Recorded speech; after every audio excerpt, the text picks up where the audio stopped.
Hey, welcome to the adventures of Bobby and Bobby again. This time, again, and not another adventure. We're still prepping. I know, I'm always trying to fix something. But we're going to change the transmission filter. It also has this little paper one. It looks like, see if I can do this with one hand. Probably not. Well, it looks like a little roll of toilet paper. I'll show you later. Got all my 10 millimeter possible tools because there are 20. As you can see with the gasket, there are 20 10 millimeter bolts, and then it's either a half inch or 9/16 to the little drain plug. So we will take care of that and get some pictures from underneath. No, we're not going to need all that. I believe it's only going to take about 8 quarts, fully empty. Let it drain out for a while, even with changing this, which goes more in the front. It's sort of like a bypass filter, a little toilet paper roll. It really does look like a toilet paper roll. And as I said, it looks like a little toilet paper roll. And of course, we're using a Ford part, and it is the F145. I believe this filter is the 144. It is the FT144. So, trying to stay with Ford. Now, this gasket here, I don't think is Ford, but I'll get some pictures when it needs. We'll get it drained out and go from there. And hopefully, it's all clean. All right, be back shortly. Okay, as you can see, the fluid is super clean. It is bright red, clear. So probably didn't need to be changed, but again, haven't changed the inner filter. And everybody says, well, that just picks up large stuff, but it wouldn't hurt for me to look in there and take a close look at it, and see if there's a lot of dirt. As you can see, it's pretty nasty. Got a lot of bolts to take out, but need to clean it up quite a bit. But I will come back shortly once this is drained out completely, because we all know what it's like to balance a full pan and try to drain it side to side. This plug is a lifesaver. So I will be back shortly, and let's get all those bolts out. Okay, that was a chore. So far, it looks really clean. I can't really, I haven't got to the bottom yet, but uh, definitely looks clean. The fluid all looks clean when it came out. There's like little or no clutch material anywhere that I can see. Now, I haven't pulled, obviously, the filter off. I'm letting it drain a little bit. It's done draining, and then I'll take a look at this. There's a screen in there. I believe there's a screen in this one, or it's just like a filter all the way across. And we'll definitely change this one. And I remember there being two bolts there or something. Maybe that's not. I gotta take a look. Oh, no, it's not bolts. Anyway, I gotta clean the gasket surface. I'll probably spray this down, let it drain. I've been told once we pull this out, more will come out. And let it drain for about an hour. Put it all back together, and then I gotta do the one up front. And I'm going to be looking at probably doing the rear too, which is a monster. It's that 130 or whatever. I can't remember the number, 130, 131. Absolute monster. You literally take one of the front holding bolts out back there to drain it. Uh, all right. I'm going to pull that off. I'm going to make a mess, as always. And get this gasket material cleaned up. Get a new filter on. And slap it together and fill it up. Should probably take a good 8 quarts. Or I'll probably put 7 in. Change the one in the front. And then see where it ends up. All right. I'll be back shortly. Okay, as you can see, there is a teeny itty bitty bit of metal, fine. It's normally clutch pieces of deposits. There is no pieces, no nothing, no dirt in here. I didn't clean this shit either. I just dumped out the fluid into the recycles thing. As you see, nothing. That's probably off my hand and got a little dirt when I pulled it off. But I'm starting to convinced that this transmission is new. There's no way this is 160,000 miles of transmission. So, or they took very good care of it. But otherwise, this looks amazing. All right, I'm gonna clean this up, get the gasket off, and clean up the other side, and put the filter back in and put it back together and pull the fluid in. I'll be back shortly. Okay, I'm back. Got a reusable gasket. It's metal. What does it say? Metal with, I don't think I can focus in on that. Metal with bottom gasket, reusable metal with rubber. That's what it says. And I've had it for a while actually. Just haven't changed this. And this is Ford, of course. And we got to put that in. Remember, the magnet is back in. I mustn't forget that. Seems like sometimes I end up taking this off because I can't remember if I put the magnet in or not. But put all this together. I'm just going to wipe it on. I'm going to clean the gasket surface down there. And I'm going to torque it, I think. I'm going to try. Some of the ones at the end, though, there's no way to get a torque wrench in there. But I try to keep them around 14 foot-pounds, and I'll do a crisscross or whatever. But and then we'll get the fluid in. But I was really surprised on how clean this was. I'm almost convinced this is definitely not the original transmission. And if it is, I'm really surprised, considering this was to every single national park in the country. It blew its engine in Yellowstone, and it was $17,000 later. The previous owners had a new engine put in, and basically only put a few thousand miles on it, let it sit, and then it became mine. So let's go down to there and clean up and get this all back together.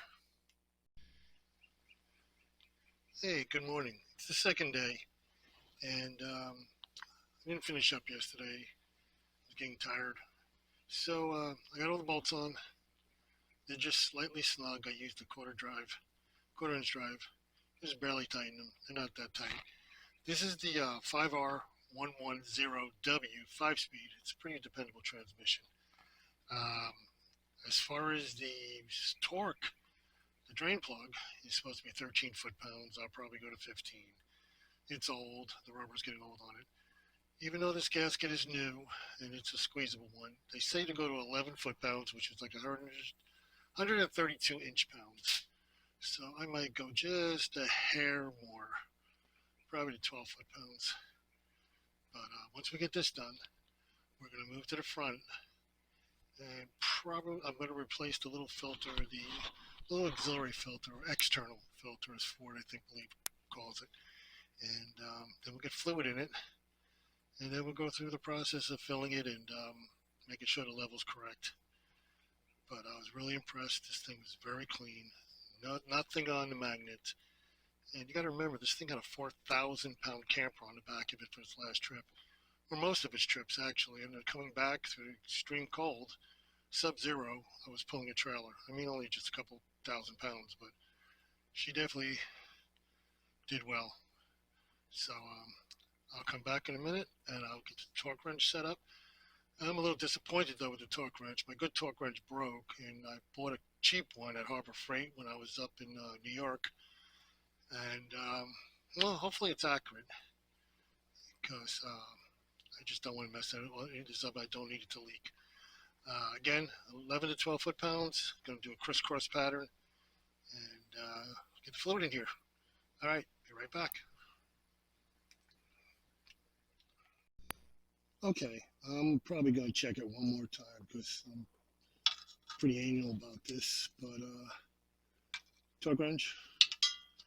The only three I could not torque, obviously, is going to be those. And of course, I've got the light shining.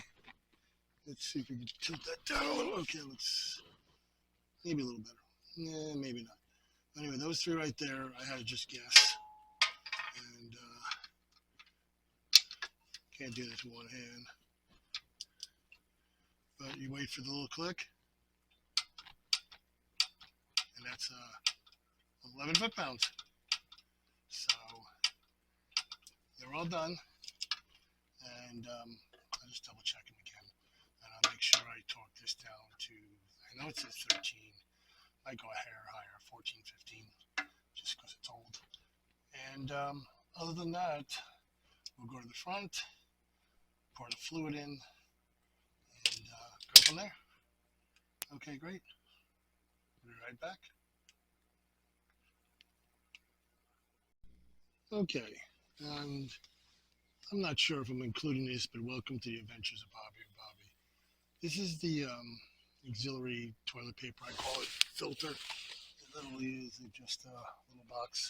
Looks like a little roll of toilet paper. I'll show it as we take it apart. This is like a bypass filter, kind of. It collects all the little clutch debris or whatever. All the fine stuff ends up in there. And it's 22 millimeter. So it just, now, what I have found, and some people don't recommend it because of rust or whatever, or twisting the lines, I just put an impact on it. Large impact, 22 millimeter. And it spins right off. Give it a good cleaning, put it back on. It's usually a pain in the ass to get back on too. For some reason, it's under pressure, you push on it and whatever. But I changed this before I went up north last time, so there's about 3,000 or 4,000 miles on this filter. But again, the fluid was super clean. This may be the reason. Maybe this caught everything, or I don't know. We'll see. But anyway, I will get back and we'll take this off. And I really should set up a tripod and just let it run and edit this, but I'll get to that point. I'm a little lacking in cameras right now. So anyway, I will be right back. Okay, as you can see, it's up there and it's dripping. I drip a little more. As I said, I just used impact gun, and that's the filter right there. Actually looks very clean this time. That's surprising. It's about 4,000 miles. Do not throw the spring away, and the bottom part's like a magnet or whatever. Clicks, filings or whatever. And there's an O-ring right up there. You can see the black O-ring. I had to go to Ford to actually buy that O-ring because no one seems to have it. And that's about it. This will be changed in a few minutes, and then we'll start filling this beast up. Okay. Well, overall, great. The transfer case is the only thing that had fluid that was messed up a little bit. Now, I did do the front differential, and I did the rear a while ago. I'll have to check. Tempted to go into the back, change the rear fluid too. Yes, I am a fanatic when it comes to changing filters and fluids, but it's cheaper than a motor and it's cheaper than a rear. And to me, it's just paying higher insurance to keep things from breaking. All right, I'll be back shortly as soon as I get this cleaned off. Okay, can't hold the camera again. I really need to set everything up differently, but as you see, that's going to go straight up, and then this is going to screw right over it. Real simple. This is like, some people don't even know they have this filter. I don't know how that is, but it really saves your transmission. It gets all that fine, gritty stuff out of it. As you can see, it really isn't that dirty. And the fluid that came out looked brand new. So I know this trip that we're heading up to the Adirondacks, once we get to upstate, our house in upstate, it's a 6-hour drive basically to Lake Placid, or maybe 4 hours. Actually says 3 hours and 45 minutes, but not with the camper on the back. It's going to definitely take longer, and with the dogs and everything else. So anyway, let me screw this on, and we're almost done. Okay, well that's it. It's in there. Hopefully I got enough footage. It's real simple change. There's nothing technical about it. And I used a half-inch drive ratchet just to snug it up there. You don't want to put it on super tight. It's like an oil filter, that little O-ring. And that's why I replaced the O-ring at one point. It was just worn. But it wasn't thing. But now we're gonna fill this thing with fluid. I think I'm gonna start with probably 5, 6, 7 quarts, or put 5 in at least. Run it through the gears, and add 2 more quarts of 7. It could take 8 to 9 quarts, I'd say, and just a slow process. You really don't want to overfill it, so let's find out, and we'll get back to you shortly. Okay, finally at the filling part. I've got the Mercon LV. Now, the original, if you go into the original manual, it was Mercon SP, I guess, or SP, and it's been updated to LV, which is good for all these trucks. Fill tube is back there, as you can see, and port 5, start it up, run it, put it through the gears. add another, say, 2 quarts, because we'll bring it to 7. I believe it's going to take 8, because when I drop the pan alone, it's usually 8 with the front piece. This, I actually drop the pan. Well, that's when I just drop in the fluid, I should say, is 8 with the drain plug and taking the filter. It should be, could be as high as 9 quarts, but we'll see. And just keep adding. Don't overfill it. Okay, I realized that I lost a bunch of footage, filling it, checking it. I found out that at 110 degree, when sitting here on level ground idling, my transmission temperature was 110 degrees. And according to AI Gemini, it should be in the cold hatches. I'm the hair above the cold hatches. So I'm going to have to drive it and see where I'm at. But I believe I'm fine. The maximum temp or warmed up temperature is 150 to 170, where your overheating is over 200, which you can see that towing sometimes with this transmission. But otherwise, it took 9.5 quarts. Now you got to remember, I took out the inside filter, the outside filter. I let it drip for a while, and it's amazing how much more you can get just by letting it drip for an hour or so. But that's about it. Hopefully next time I will shoot a better video. Again, the rear, possibly, I've got boxes coming, underbed boxes for the flatbed. I'm going to put those on. Pretty much I am almost wrapping this up, except for the rear. Maybe I'll change the fluid, probably will. And I don't know what else. I'm running out of things to do here. Got to take it up and pick up the camper, put the camper on. I'm going to have to make some supports or slides so it doesn't shift around. And that's about it. So like and subscribe. And any questions on what I do or how I do it or where I get my information, please feel free to comment. God, I'm all stuttery. I'm tired. But tomorrow will be another day. Get some more work done on this. Get some work to do around the house. But again, like and subscribe, and peace.